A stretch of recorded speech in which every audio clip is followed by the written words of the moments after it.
से एमसीडी का एकीकरण हुआ है, बेहतर है तब से कुल मिला के। बस हमें पक्का किया जाए, हम बहुत बहुत ज़्यादा दिक्कत में हैं। इस तनख्वाह में गुजारा होना नहीं जी। कितने लोग हैं जो इस तरह हैं? अगर हम सारे भी गिने कांटेक्ट पे तो 300-400 के आसपास होंगे कांटेक्ट पे हैं जो। नमस्कार, आप देख रहे हैं जेएनएन न्यूज़ में राजेश्वर चौहान। मैं इस वक्त हूँ सिविक सेंटर। ये वही सिविक सेंटर है जहाँ एमसीडी के अधीन आने वाले सभी विभागों के कर्मचारियों को न्याय की उम्मीद रहती है और यहीं से न्याय मिलता है। हेड ऑफिस है और कर्मचारी यहाँ जितने ऑफिसर्स हैं उनके सामने गुहार लगाते हैं जो भी उनकी परेशानियाँ होती हैं। ऐसे ही हमारे साथ कुछ लोग हैं, शिक्षा विभाग एमसीडी के अधीन उससे जुड़े हुए हैं, करनामूलक पर हैं, डेथ केस पर हैं। अब क्या मामला है इनका, हम इनसे ही बात कर लेते हैं, पूछते हैं। कहाँ काम करते हैं आप? सर सिविल लाइन जोन में। किस विभाग में है? विभाग कौन सा है? एजुकेशन है सर। एजुकेशन है आपका। कितने साल से काम कर रहे हैं और किस पॉलिसी में है आप? 16 साल हो गए सर, स्कूल में हूँ। किस पॉलिसी में है? डेथ केस पर है? हाँ, डेथ केस में हूँ जी। कौन चले गए थे आपके जिनकी वजह आपको जो मदर की जगह लगाओ जी। हाँ जी। क्या कहना चाहते हैं आप? क्या आपकी मांग है, क्या रिक्वेस्ट करना चाहते हैं? 17 साल हो गए जी, अब परमानेंट की थोड़ी वो करवा दो सर ये। हाँ जी, बस इस तनख्वाह में गुजारा होना नहीं जी, पता ही है जी आपको। बच्चे भी बच्चे बड़े नाम है आप? मेरा तुलसी नाम है, सिविल लाइन जोन से, एजुकेशन डिपार्टमेंट से हैं। तो आज हम चेयरमैन मैडम से, सत्य मैडम से मिलने आए हुए हैं। पहले मुलाकात अभी हुई नहीं? नहीं, आने वाली हैं। तो पहले भी हम काफ़ी टाइम आ चुके हैं, महीने में हम 2 चक्कर लगाते हैं, लेकिन वो कहते हैं करेंगे करेंगे, लेकिन उन्होंने ये कहा तो है कि 2016 तक के सभी कर्मचारी के होंगे, ये कहा है उन्होंने। लेकिन अभी कोई सर्कुलर नहीं निकाला, कोई बात अभी हमारे को बोला भी नहीं कि हाँ हम करेंगे। ये ना अभी शायद बजट वगैरह निकला है, उसका प्रावधान चल रहा है, हो सकता है कि पॉलिसी बने, क्योंकि थोड़ा सरकारी काम है तो वक्त लगता है।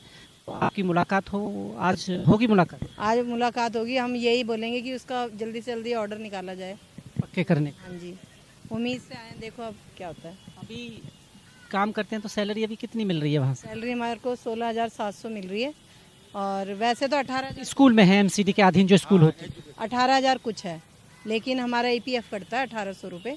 ईपीएफ कटता है हाँ जी, 16,700 में मिलता है कट कर।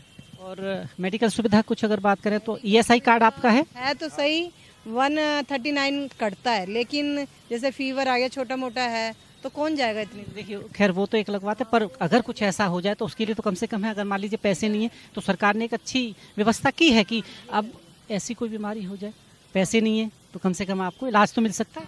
ये कर रखा है उन्होंने, ईपीएफ का करा। और सैलरी समय पे आती है? हाँ, वो टाइम पे आ रही है। जब से एमसीडी का एकीकरण हुआ है, बेहतर है तब से कुल मिला के। बस हमें पक्का किया जाए, हम बहुत बहुत ज़्यादा दिक्कत में हैं। पर ये वाली जो सरकार है काम तो कर रही है, क्योंकि अब एमटीएस का अगर आपने देखा है, एमटीएस का जो मांग थी ना वो भी पूरी कर दी, कुल मिलाकर 27,900। 16,000 में कैसे घर चलेगा? चल नहीं सकता ना। बच्चे हमारे 21 साल के हो गए हैं, पढ़ाई है, खर्चा है, इधर उधर जाना है, कोर्स कराना है, कोर्स तक नहीं करा रखे, बच्चे बैठे हैं घर में, कैसे कराएंगे? रेंट पे रह रहे हैं, 3-4 हज़ार रुपये रेंट जा रहा है, कैसे करेंगे? जी, मैं भी डेथ केस पे लगा हूँ सिविल लाइन जोन के अंदर।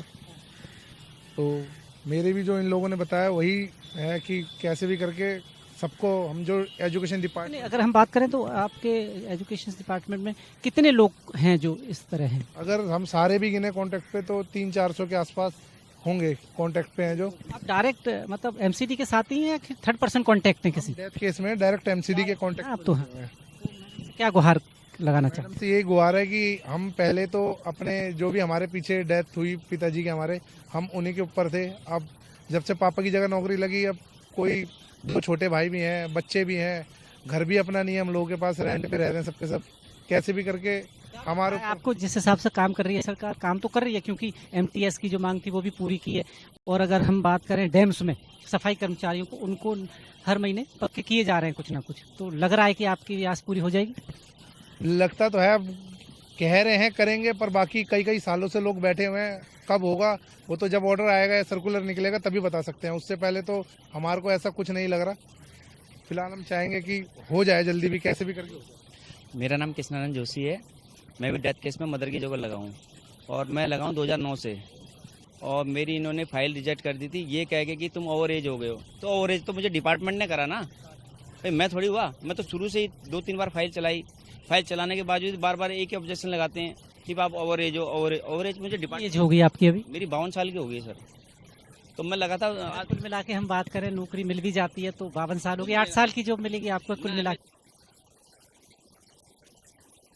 अभी भी उम्मीद नहीं है, खाली आश्वासन ही आश्वासन मिल रहा है हमें कि भी आपको किया जाएगा। हम मेयर, एलजी और सीएम वगैरह सबके पास हुए हैं। मिला के अब तो ये है कि चाहे तो सरकार कर सकती है, क्योंकि तीनों जगह सरकार इन्हीं की है।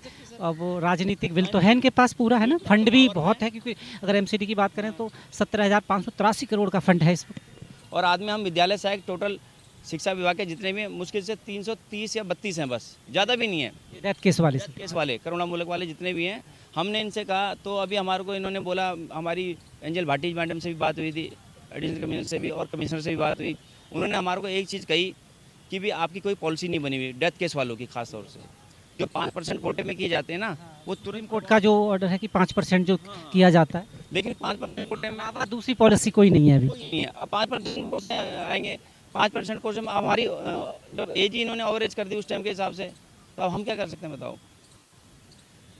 अब आप देख लीजिए, मामला वही है एमसीडी के अधीन आने वाले डिपार्टमेंटों का कि कैसे चलेगा। एक तो सैलरी इतनी कम है, ऊपर से इनकी भी विनती यही है कि पक्का कर दिया जाए, जैसे सफाई कर्मचारी हो रहे हैं वैसे और विभागों में भी पक्का किया जाए। सबसे बड़ी बात यह है कि इस वक्त जो सरकार हैं बीजेपी के हैं, तीनों जगह इनके पास फंड की और भी है, तो कर सकती है सरकार। अब ये लोग हैं कि रोज़ आस लेके आते हैं, आश्वासन तो है। अगर हम बात करें स्टडी कमेटी की चेयरमैन सत्या शर्मा जी, उन्होंने खुद बोला है पटल पर ये कि 2016 तक के कर्मचारी पक्के होंगे। अब इसमें पॉलिसी एक बड़ा मैटर करता है, क्योंकि चाहे एनडीएमसी हो, कोई भी जगह हो, जब मैं कवर करता हूँ तो हमेशा पॉलिसी सामने आ जाती है। पर सरकार को ये सोचना पड़ेगा कि पॉलिसी भी बनाते आप लोग ही हो, और अगर किसी के रोज़गार और परिवार से जुड़ा हुआ मामला हो तो पॉलिसी चेंज भी आपको ही करना पड़ेगा। ये लोग तो पॉलिसी चेंज कर नहीं सकते। अगर उस पॉलिसी चेंज करने के बाद किसी को रोज़गार मिल जाए, जिस हिसाब से इनकी एज हो रही है, मान के चलिए किसी के 10 साल 8 साल, इससे ज़्यादा शायद ये नौकरी कर भी नहीं पाएंगे। पर अगर ये पक्के हो जाते हैं तो कहीं ना कहीं इनकी दुआएं बहुत लग रही हैं। आप देख रहे हैं JNN news, cameraman Ravi Kumar के साथ मैं राजेश्वर चौहान। धन्यवाद।